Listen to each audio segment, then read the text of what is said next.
Hello दोस्तों, कैसे हैं आप सभी। आशा करते हैं आप सभी स्वस्थ होंगे, मस्त होंगे और आपकी स्टडी भी अच्छी चल रही होगी। दोस्तों, आज की इस क्लास में हम Uttarakhand green turn current affair का पार्ट 9 पढ़ने जा रहे हैं, जिसमें सभी क्वेश्चंस आपके इम्पोर्टेंट और सेलेक्टेड हैं। दोस्तों, 14 जून को आपका वीडियो बीपीडीओ पटवारी लेखपाल का री एग्ज़ाम होगा और इस एग्ज़ाम में आपका करंट अफेयर 2025-26 का ही पूछा जाना है।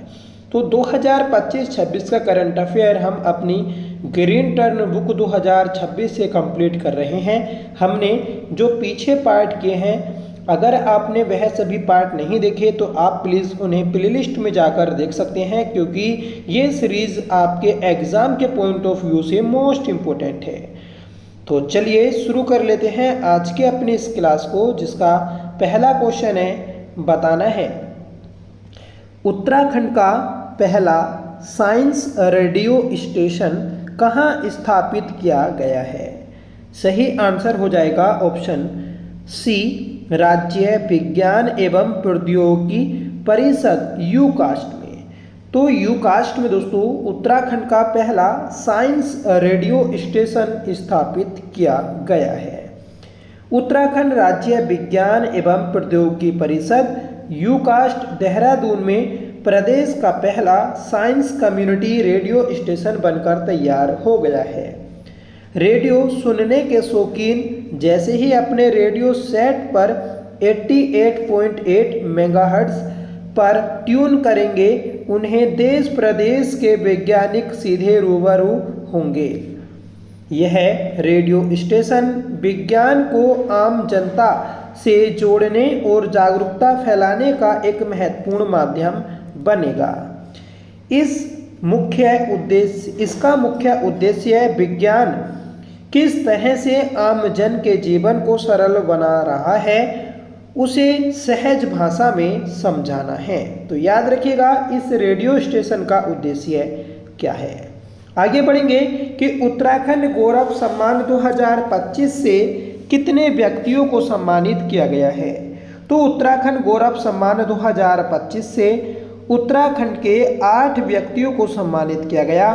सही आंसर हो जाएगा ऑप्शन डी, उत्तराखंड गौरव सम्मान। ये उत्तराखंड का सबसे बड़ा नागरिक सम्मान है।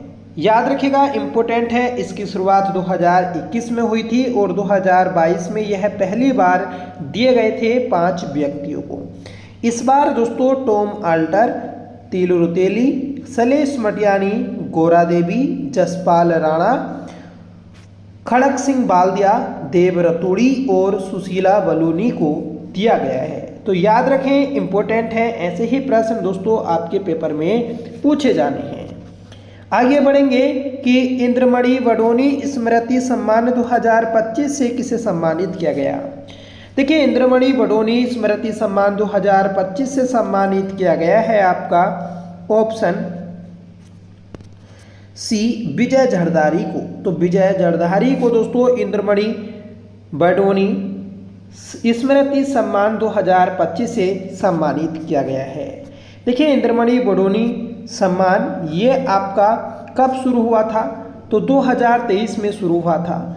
इंद्रमणि वडोनी ये उत्तराखंड के गांधी कहलाते हैं, क्योंकि उन्होंने राज्य आंदोलन में अहिंसा और जन चेतना से महत्वपूर्ण भूमिका निभाई।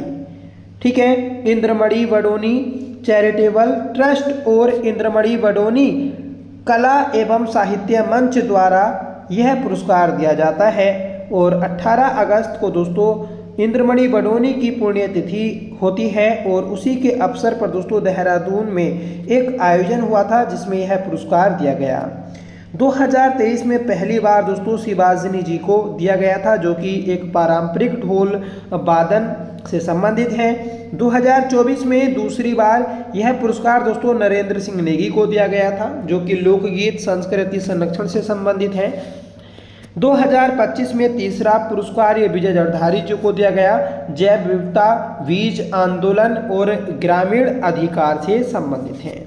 ठीक है, आगे बढ़ जाएंगे कि हिमालय प्रहरी सम्मान 2025 से किसे सम्मानित किया गया।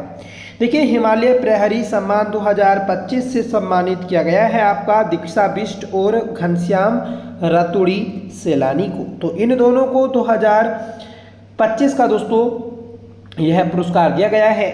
सेवा हिमालय मूवमेंट व पर्वतीय नवजीवन मंडल आश्रम के संयुक्त तत्वाधान में 21 मई 2025 को देहरादून टाउन हॉल में सुंदरलाल बहुगुणा की चौथी पुण्यतिथि पर सम्मान समारोह आयोजित हुआ। स्वर्गीय सुंदरलाल बहुगुणा की चौथी पुण्यतिथि में महिला वर्ग में दीक्षा बिष्ट एवं जन कवि स्वर्गीय घनश्याम रतुड़ी सैलानी को मरणोपरांत स्मृति सम्मान हिमालय प्रहरी 2025 से सम्मानित किया गया। दीक्षा बिष्ट की भूमिका 20 वर्षों से महिला संगठन का गठन कर महिला उत्थान करने के साथ ही वन बचाओ आंदोलन के तहत टिहरी व हेवल घाटी में सक्रिय भूमिका निभा रही हैं। घनश्याम रतुड़ी सैलानी की भूमिका चिपको आंदोलन और सर्वोदय भूदान नशाबंदी टिहरी बांध आंदोलन में महत्वपूर्ण योगदान रहा है। 2024 में यह सम्मान दोस्तों मरणोपरांत स्वर्गीय कुंवर प्रसून को दिया गया और दोस्तों स्वर्गीय मंगश्री देवी को दिया गया। ठीक है, याद रखें इंपॉर्टेंट है, यह सम्मान दोस्तों आपका 2023 में विजय जड़धारी जी को दिया गया था। और ऊपर हमने पढ़ा था अभी आपका कि विजय जड़धारी जी को कौन सा पुरस्कार दिया गया था, तो इन्हें दोस्तों आपका इंद्रमणि बडोनी सम्मान भी दिया गया था 2025 का। ठीक है, आगे बढ़ेंगे कि निम्नलिखित में से किसे गणतंत्र दिवस 2026 के अवसर पर पद्म भूषण सम्मान से सम्मानित किया गया। देखिए पद्म भूषण सम्मान से सम्मानित किया गया है आपका ऑप्शन डी भगत सिंह कोश्यारी को। भगत सिंह कोश्यारी को दोस्तों गणतंत्र दिवस के अवसर पर आपका पद्म भूषण सम्मान दिया गया। इस साल 2026 में उत्तराखंड के 3 व्यक्ति को पद्म पुरस्कार दिए गए थे। 2 को दोस्तों पद्मश्री, एक आपके हैं कैलाश पंत और दूसरे हैं दोस्तों खेमराज। ठीक है, और जो आपके तीसरे व्यक्ति हैं भगत सिंह कोश्यारी, इन्हें पद्म भूषण सम्मान मिला है। आगे बढ़ेंगे कि उत्तराखंड ने वित्तीय प्रबंधन और सुशासन के क्षेत्र में छोटे राज्यों की श्रेणी में कौन सा स्थान प्राप्त किया। तो देखिए वित्तीय प्रबंधन और सुशासन के क्षेत्र में छोटे राज्यों की श्रेणी में दोस्तों उत्तराखंड ने दूसरा स्थान प्राप्त किया है। ठीक है, देखिए उत्तराखंड ने वित्तीय प्रबंधन और सुशासन के क्षेत्र में एक और शानदार उपलब्धि हासिल की है। बिजनेस समाचार वेबसाइट फाइनेंशियल एक्सप्रेस की ताज़ा रैंकिंग के अनुसार छोटे राज्यों की वित्तीय स्थिति के मामले में उत्तराखंड ने गोवा के बाद दूसरा स्थान प्राप्त किया है। देखिए यहाँ पर हमारा क्वेश्चन था कि पद्म भूषण सम्मान, तो यहाँ पर ऑप्शन थे हमारे कि जनरल बिपिन रावत, तो इन्हें भी दोस्तों आपका पद्म पुरस्कार मिल रखा है। इन्हें दोस्तों 2022 में मरणोपरांत पद्म विभूषण पुरस्कार दिया गया था। जबकि हमारे उत्तराखंड में सर्वप्रथम पद्म विभूषण पुरस्कार जो दिया गया था तो वह डॉक्टर घनानंद पांडे को दिया गया था नागरिक सेवा के लिए। ठीक है, यहाँ पर अनिल प्रकाश जोशी, तो अनिल प्रकाश जोशी को 2020 में पद्म भूषण सम्मान मिला था और इन्हें यह सम्मान सामाजिक कार्यों के लिए मिला था। श्रीमती राधा बहन भट्ट, इन्हें दोस्तों 2025 में सामाजिक कार्यों के लिए पद्मश्री पुरस्कार मिला था। ठीक है, 2025 में दोस्तों ह्यूंग और उनकी पत्नी कोलिन गैटजर को भी पद्मश्री पुरस्कार मिला था साहित्य और शिक्षा के क्षेत्र में। याद रखिएगा इंपॉर्टेंट है, ऐसे ही प्रश्न आपके पेपर में आने हैं। भारतीय सेना की सेंट्रल कमांड व society of Indian defence manufacturers के सहयोग से राज्य में कहाँ सूर्य ड्रोन टेक 2025 का आयोजन किया गया। करेक्ट आंसर बन जाएगा ऑप्शन बी देहरादून में। तो देहरादून में दोस्तों सेंट्रल कमांड व society of Indian defence manufacturers के सहयोग से सूर्य ड्रोन टेक 2025 का आयोजन किया गया। इससे दोस्तों आधुनिक तकनीक के जरिए भारत की रक्षा नवाचार की क्षमताओं का सशक्त प्रदर्शन किया जाएगा।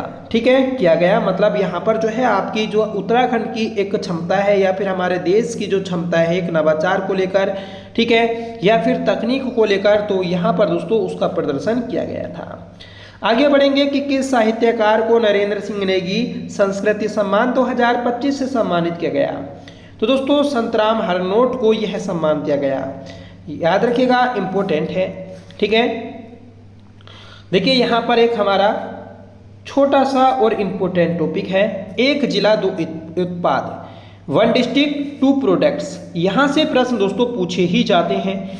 ठीक है, और जो आपका पेपर होगा उसमें यहाँ से प्रश्न जरूर देखने को मिलेगा। तो यहाँ पर देखेंगे कि किस जिले के दोस्तों कौन से उत्पाद हैं। एक जनपद दो उत्पाद योजना से स्थानीय काश्तकारों एवं शिल्पकारों के लिए जहां एक ओर स्वरोजगार के अवसर पैदा होंगे, वहीं दूसरी ओर हर जिले के स्थानीय उत्पादों को विश्व स्तरीय पहचान मिलेगी। जैसे दोस्तों अल्मोड़ा के दो प्रोडक्ट हैं, एक ट्वीट और दूसरा दोस्तों बाल मिठाई। ठीक है, बागेश्वर में दोस्तों ताम्र शिल्प उत्पाद और दूसरा है दोस्तों मंडवा बिस्किट। चंपावत में दोस्तों लोहा शिल्प उत्पाद और दोस्तों हाथ से बने उत्पाद। चमोली में हथकरघा हस्तशिल्प और दोस्तों एरोमेटिक हर्बल उत्पाद। ठीक है, देखिए यहाँ पर आपके हाथ से बने उत्पाद, यहाँ पर हथकरघा हस्तशिल्प हैं, अलग अलग हैं दोनों। देहरादून में बेकरी उत्पाद और मशरूम उत्पादन। तो मशरूम वाला आपका पीछे पूछा भी गया था, याद रखिएगा कि किस जिले में दोस्तों एक जिला दो उत्पाद के तहत मशरूम के उत्पादन को बढ़ावा मिल रहा है। तो दोस्तों देहरादून जिले में। हरिद्वार में गुड़ और दोस्तों शहद उत्पाद है। उत्तराखंड की सबसे बड़ी गुड़ मंडी कहाँ पर है, तो मंगलोर में है। नैनीताल में एपण कला एवं कैंडल क्राफ्ट लिए गए हैं। पिथौरागढ़ में दोस्तों ऊन के उत्पाद और मुंशियारी राजमा को बढ़ावा मिलेगा। पौड़ी गढ़वाल में हर्बल उत्पाद और लकड़ी के फर्नीचर। तो लकड़ी के फर्नीचर कहाँ पर हैं, तो पौड़ी गढ़वाल में। रुद्रप्रयाग में मंदिर कलाकृति हस्तशिल्प एवं दोस्तों प्रसाद संबंधी उत्पाद। तो इसको भी विशेषकर याद रखिएगा। टिहरी में प्राकृतिक रेशा उत्पाद और दोस्तों टिहरी नथ। उधम सिंह नगर में मेंथा ऑयल और दोस्तों मंजू घास उत्पाद। और 13वां जिला है उत्तरकाशी, यहाँ पर दोस्तों ऊन हस्तशिल्प एवं सेब आधारित उत्पादों को बढ़ावा दिया जा रहा है। तो याद रखिएगा कि वन डिस्ट्रिक्ट टू प्रोडक्ट्स में कौन कौन से उत्पाद किस जिले के हैं। नेक्स्ट क्वेश्चन है कि देश में पहली योग नीति किस राज्य में जारी की गई। तो उत्तराखंड में दोस्तों देश की पहली योग नीति जारी की गई है। 21 जून को दोस्तों अंतर्राष्ट्रीय योग दिवस होता है, इसी के अवसर पर दोस्तों पहली योग नीति जारी की गई। और उत्तराखंड ने राज्य स्तरीय योग दिवस जो मनाया था 21 जून को, तो वह गैरसैंण चमोली में बनाया था। निम्न में से किसे नमक वाली ब्रांड के नाम से जाना जाता है। देखिए ऐसे प्रश्न आपके पेपर में पूछे गए हैं, कई बार पूछे गए हैं और आने वाले पेपरों में भी पूछे जाएंगे। तो नमक वाली ब्रांड के नाम से दोस्तों शशि बहुगुणा रतूड़ी को जाना जाता है। सही आंसर हो जाएगा ऑप्शन बी। अगर आपने उत्तराखंड की प्रमुख चर्चित महिलाओं से संबंधित क्लास नहीं देखी है तो प्लीज़ आप उसे जाकर जरूर देखिएगा, मोस्ट इंपोर्टेंट क्लास है। देखिए शशि बहुगुणा रतूड़ी को उत्तराखंड की नमक वाली के नाम से जाना जाता है, जो पारंपरिक सिलबट्टे पर जड़ी बूटियों और मसालों के साथ पिसा हुआ नमक यानी पिसियू लूण बेचती है। यह ब्रांड उत्तराखंड के पहाड़ी नमक को राष्ट्रीय और अंतर्राष्ट्रीय स्तर पर पहचान दिला रहा है और साथ ही ग्रामीण महिलाओं को रोजगार भी प्रदान कर रहा है। अगला प्रश्न है कि उत्तराखंड वन विभाग ने राज्य का पहला साइकेड गार्डन कहाँ स्थापित किया है। देखिए उत्तराखंड राज्य सरकार के द्वारा राज्य का पहला साइकेड गार्डन ये हल्द्वानी में स्थापित किया गया। सही आंसर बन जाएगा ऑप्शन ए। ठीक है, देखिए उत्तराखंड वन विभाग ने राज्य का पहला साइकेड गार्डन हल्द्वानी में स्थापित किया। यह गार्डन लगभग 0.75 हेक्टेयर क्षेत्र में फैला है और इसमें साइकेड की 31 प्रजातियां हैं, जिसमें से 17 संकटग्रस्त। इसमें भारत की 9 देसी प्रजातियां शामिल हैं, जैसे कि साइकस अंडमेनिका, साइकस बेडोमी और दोस्तों साइकस सरसिनालिस। तो ये सभी जो है ये उत्तराखंड की देसी प्रजातियां हैं, याद रखिएगा। इस परियोजना को जापान इंटरनेशनल कोऑपरेशन एजेंसी द्वारा वित्त पोषित किया जा रहा है। ठीक है, जो जायका है तो जायका के सहयोग से ही दोस्तों इसका जो वित्त पोषित है या फिर इसको जो पैसा मिल रहा है तो इसके माध्यम से मिल रहा है। जायका की फुल फॉर्म याद रखिएगा, इंपॉर्टेंट है। ठीक है, साइकेड पौधे मेसोजाइक युग के प्राचीन पौधे हैं जिन्हें जीवित जीवाश्म भी कहा जाता है। याद रखिएगा, इंपॉर्टेंट है। तो फ्रेंड्स, ये थी आज की हमारी क्लास, छोटी सी क्लास थी और छोटी छोटी क्लासों के माध्यम से ही आपका पूरा करंट अफेयर हो जाएगा। ठीक है, आई होप ये क्लास आपको पसंद आई होगी। अगर आपको पसंद आई हो तो प्लीज़ इसे लाइक करिएगा, दोस्तों में शेयर करिएगा, और आप हमारे चैनल पर पहली बार विजिट कर रहे हैं तो प्लीज़ चैनल को सब्सक्राइब जरूर कर लीजिएगा। अगर आपने पिछली क्लासेस नहीं देखी हैं तो प्लीज़ आप उन्हें प्लेलिस्ट में जाकर जरूर देख लें। तो चलिए मिलते हैं नेक्स्ट वीडियो के साथ, तब तक के लिए bye. Thank you so much for watching. जय हिंद।